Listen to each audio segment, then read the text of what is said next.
Hi, I'm often asked what I do as a geoscientist. I mean, how interesting can rocks be?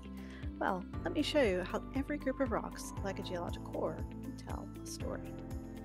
We're headed to Citradel, Alabama, to look at rocks that come from over 2 miles down.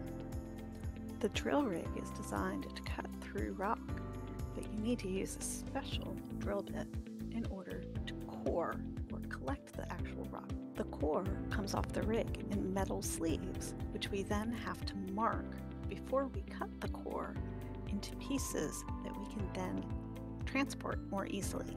The core is then transported somewhere to be stored and studied, like this core warehouse. Think of this like a library, but for rocks instead of books. Scientists will then look at the core and describe it. We can tell a lot from the rocks. Often, we'll make a graphic representation of what we see.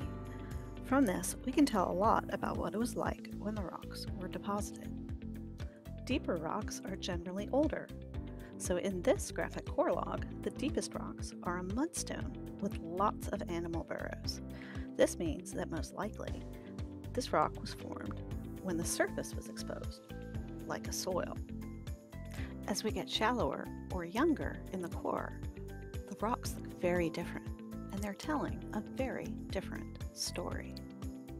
We can put each rock's story together to make the whole story of the core.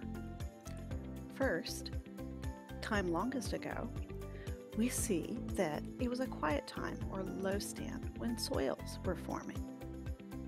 The level rises a little bit, we get some backfilling and some new rocks deposited.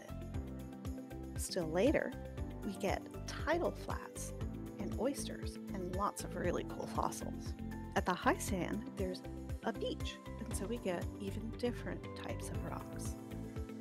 As sea level falls back, we return to what we first had. We get soil, we get erosion, and we start the cycle all over again. So there you have it. Every core tells a story, and geoscientists want to tell them.